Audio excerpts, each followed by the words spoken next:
Jaysri Miss. Now today I am going to teach history chapter Decline of Mughal Empire. Now previously I have taught you that there are three periods: ancient period, medieval period and modern period, right? Now there are lots of period of transition from ancient to medieval, then medieval to modern. Now this Mughal Empire decline, that is Mughal Empire that is included in ancient period. तो जब भी Mughal empire का decline हुआ, इसके बाद कौन सा period start हुआ? That is medieval to this one modern period. तो the transition from medieval to modern period that began with decline of Mughal empire. Mughal empire का डिक्लाइन हुआ तो मेडिवल से किस में ट्रांसफ़र हुआ? Modern period in the first half of the 18th century. Now after that this was followed by English East India Company's territorial conquest and beginning of political domination of India in the middle of 18th century. अभी जो 18th century है, last end of the 18th century, beginning of the 18th century, Mughal empire decline हुआ, right? After decline of this Mughal empire, the English East India that started territorial conquest and they began political domination of India in the middle of the 18th century. तो पहले जो starting beginning था, Mughal empire decline हुआ. इसके बाद mid 18th century में कौन आया इंडिया में? इंग्लिश ईस्ट इंडिया कंपनी आई. तो जब भी इंग्लिश ईस्ट इंडिया कंपनी जब इंडिया में आई, तभी क्या स्टार्ट हुआ? मॉडर्न पीरियड इंडिया में स्टार्ट हुआ. Modern period that begins from the India in then जब भी ब्रिटिश इंडिया में आए. The modern period India generally regarded as begin in the mid 18th century से स्टार्ट हुआ. During the first half of the 18th century what happen, जो great Mughal empire first half में थे, decade पूरा disintegrate हो गया. फर्स्ट हाफ में जो मुग़ल एम्पायर थे ना, दो loss the power, glory and vast empire finally shrank a few square miles around Delhi. खाली दिल्ली के अराउंड, बाकी सब पावर उनका चला गया. The unity and the stability of the Mughal empire had already been shaken during the Aurangzeb's long reign of 50 years. जो unity थी पूरी ख़त्म हो गई. जो औरंगजेब ने 50 साल जो किया ना, रूल किया, तभी सब unity everything is demolished. Now ख़त्म हो गया. Now the death of the Aurangzeb, जो the last of the Mughals, अभी औरंगजेब के मरने के बाद जो लास्ट था मुगल्स का, तो is followed by war of succession. अभी औरंगजेब के 4 बेटे थे, सन, तो इसमें से 3 सन्स थे. तो उसमें किसको किसको ये मिला रूलर, तो इसमें भी फाइटिंग होने लगी. तो बहादुर शाह जो है, वही लास्ट में जो Bahadur Shah is the son of Aurangzeb, eventually ascended the throne in 1707 at the age of 65. जो ये जो बहादुर शाह से हैं, सब उनको क्या बोलते? लेटर मुगल्स. तो औरंगजेब तक ओनली मुगल्स, अर्ली मुगल्स. औरंगजेब के बाद जो बहादुर शाह आता है, बहादुर शाह के बाद सब लेटर मुगल्स है. They are regarded as later Mughals. He became the first in line of emperors they refer to as later Mughals. तो name of the later Mughals first Bahadur Shah, चला Jahangir Shah, Farrukh Siyar, Mohammad Shah, Ahmad Shah, Alamgir two, Shah Alam two, Akbar two and Bahadur Shah Zafar. This is the Bahadur Shah Zafar is the last later Mughal. Next, now जो Mughal empire जो decline हुआ, तो इसमें क्या क्या reasons थे? What are the reasons for the decline of the Mughal empire?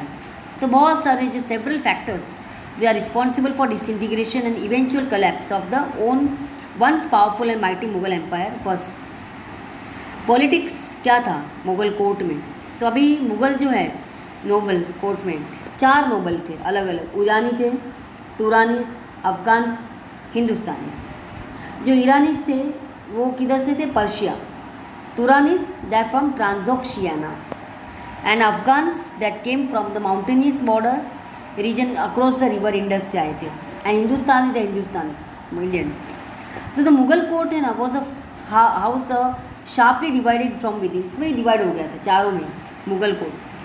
This result, इसकी वजह से कॉन्स्टेंटली स्ट्रगल हो रहा था for the power among this groups, कि उनको सबको इनका अंदर ईरानीस, तुरानीस, अफ़गान्स, हिंदुस्तानीस, ये मुग़ल कोर्ट में 4 थे, उनके बीच अंदर ही लड़ाई हो रही थी. तो दे आर म्यूचुअल जेलेसी, सब एक दूसरे से जलते थे. And rivalries that cause great harm. इसकी वजह से जो मुग़ल का जो एडमिनिस्ट्रेशन है उसमें बहुत हार्म हुआ. एंड अंडरमाइन, उनकी प्रेस्टीज पूरी डाउन हो गई. And authority of the Mughal emperor. Next, jagirdari crisis. तो फर्स्ट रीज़न हो गया। Second, jagirdari crisis. In addition to this competition जो है पॉलिटिकल पावर के लिए, जो इन्फ्लुएंस के लिए, there was a scramble for the best and most profitable Jagir among the rival nobles. अभी पहले क्या था, जो नोबल्स को थे ना पेमेंट की, जो कैश नहीं देते थे, जागीर देते थे, तो उसमें भी उन लोगों के बीच में कंपटीशन होती थी, किसको अच्छी जागीर मिले, किसको नहीं मिले, प्रॉफिटेबल जागीर। तो the Mughal officers were given jagir as a payment for their services. Towards the end of the 17th century, what happened कि there were the very few Jagirs left to give the Mughal Empire to the satisfy the demand of the newly recruited officers। अभी जो officers की demand पूरी करने के लिए जागीर तो ख़त्म हो गई, तभी क्या हुआ, crown lands were converted to jagir land. Crown land जो किंग के अंडर की जो लैंड है जिसमें उनको रेवेन्यू मिलता है, तो वो that is converted into jagir land and given to the nobles, right. तो this led to the loss of, इसकी वजह से क्या हुआ, जो एडमिनिस्ट्रेशन उसको लॉस ऑफ रेवेन्यू हुआ, रेवेन्यू कम हो गया, बिकॉज लैंड है वो उनको जो ऑफिसर्स के हाथ में आ गई, तो जो मेन ट्रेजरी खत्म हो गया, मीन्स रेवेन्यू नहीं मिला, तो for the royal treasury and the further decline of the power and the of the emperor, weak military organisation and administration. Now to maintain the absolute power and control of the Mughal army. अभी ये जो Mughal army है उसको maintain तो रखना चाहिए, तो अकबर ने बहुत अच्छा रीऑर्गेनाइज किया था on the basis of मनसबदारी system. तो जब तक अकबर था ना, तब तक ये सिस्टम अच्छे से फॉलो हो रहा था। तो this system work very well under the Akbar, began to break down towards the end of 17th century में पूरी ब्रेक डाउन हो गई ये system. Under this system mansabdars had to maintain the fix number of troops and they were given jagirs as a payment for the, इसलिए वो एक fix number of troops, इसलिए जो collection of the group of soldiers है उसको maintain रखते थे, एक मनसबदार के अंदर वो मेंटेन रखते थे। तो इसके बदले में मनसबदार को क्या मिलता था, जागीर मिलती थी एज अ पेमेंट। पर बाद में क्या हुआ, जब ये औरंगजेब आए लेटर, तो इनकी नंबर ऑफ मनसब्स इंक्रीज हो गए, तो जागीर की जो शॉर्टेज हो गई, तो शॉर्टेज ऑफ जागीर, तो इसकी वजह से corruption and inefficiency in the system में क्या होगी, करप्शन आ गया, इनएफिशिएंसी आ गई। तो the mansabdar did not maintain the quarter of troops, mansabdar कुछ भी मेंटेन नहीं रखते थे क्योंकि उनको जागीर नहीं मिलती थी, इसके लिए करप्शन हो रहा था। तो एडेप्टेड द करप्ट मेथड, तो इसकी वजह से डिक्लाइन हो गया, और मिलिट्री जो स्ट्रेंथ है मुगल एम्पायर की वो डिक्लाइन हो गई। The Mughal army was failed to keep pace with the times. अभी जो टाइम के हिसाब से उनके मिलिट्री स्ट्रेंथ बराबर नहीं थी, तो इसकी वजह से वो फेल हो गए। And the Mughal rulers did not have the navy, navy नहीं थी, मेड नो एफर्ट, कुछ भी एफर्ट भी नहीं लेते थे कि उसको एस्टेब्लिश करें। एंड द इक्विपमेंट और टेक्निक्स जो है वेलफेयर का वो ऑब्सोल्यूट, एकदम पुराने, ऑब्सोल्यूट, इनइफेक्टिव, कोई भी टेक्निक नहीं थी उसमें, कोई टेक्नोलॉजी, नथिंग वॉज डन, कुछ भी डन नहीं किया था, रिफॉर्म नहीं किया, मॉडर्नाइज नहीं किया, कि उसके आर्मी को स्ट्रेंथन भी नहीं किया। तो this are the reason for the decline of the Mughal empire. Next, war of succession. अभी सक्सेशन मीन्स क्या, कि कौन राजा बनेगा, उसके लिए भी फाइटिंग थी, वॉर था।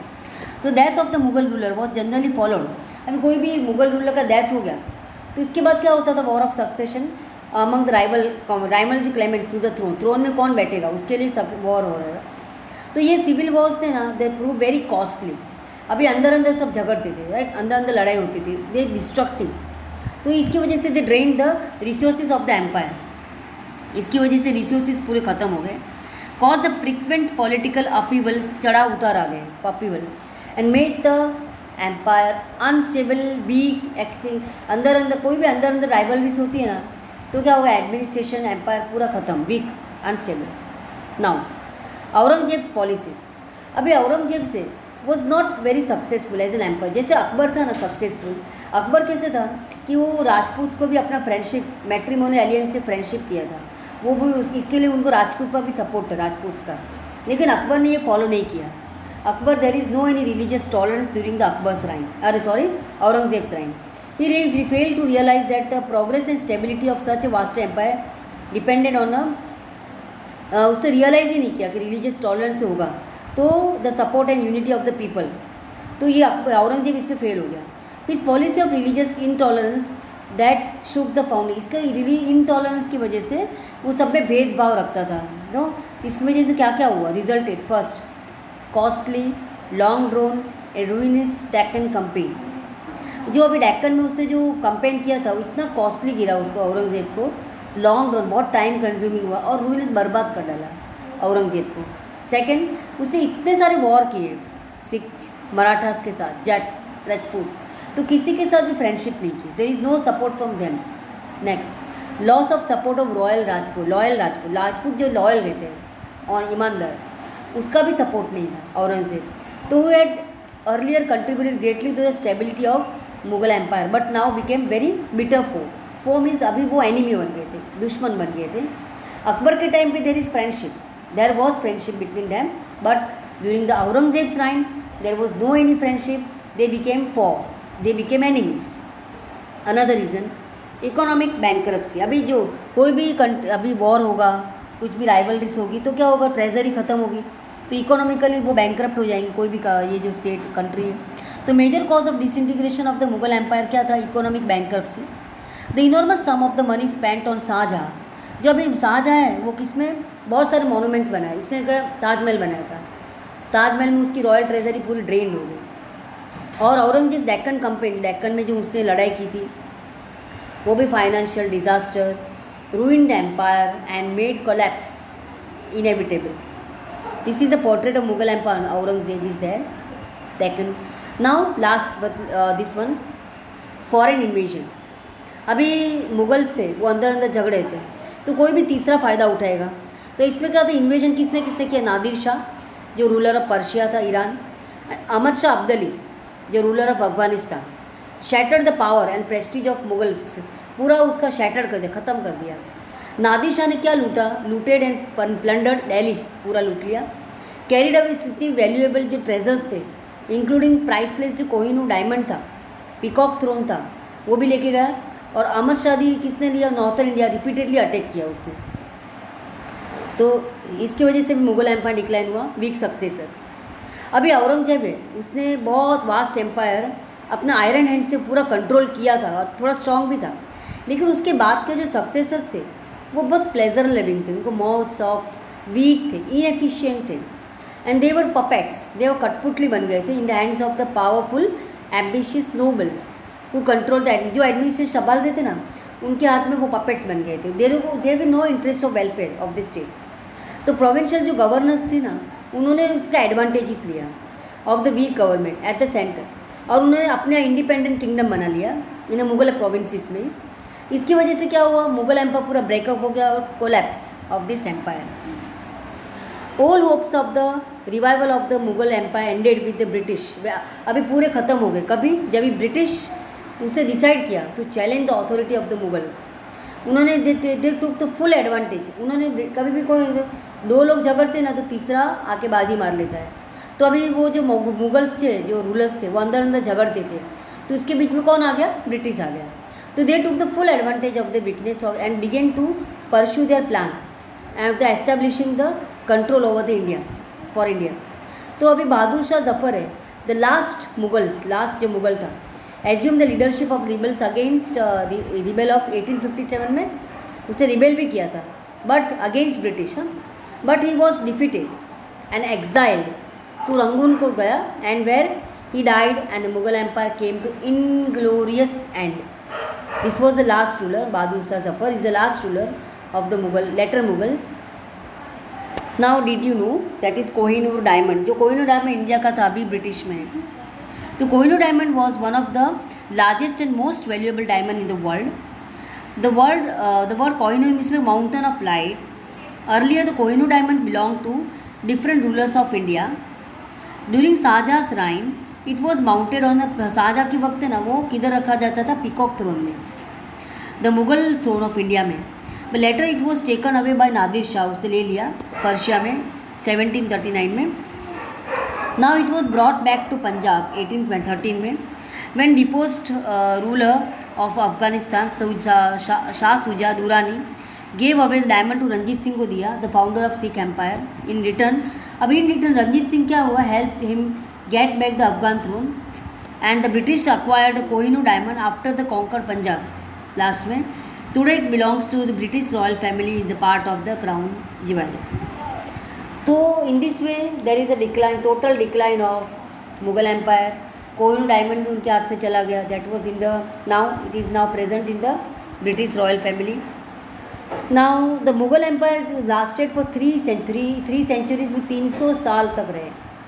Its decline in the first half of 18th century led to the intense rivalry among various ambitious powers to fill the political vacuum के लिए. The struggle ended. इसके बाद क्या हुआ? स्ट्रगल एंडेड कभी हुआ? जब भी उन पे ब्रिटिश आ गए. Victory of the British who would rule India. अभी ब्रिटिश कितने साल रहे? 200 साल. 300 साल मुगल रहे, 200 साल ब्रिटिश रहे. This mark the beginning of this modern period in Indian history. तो ये जब भी ब्रिटिश आए ना, that is the beginning of modern.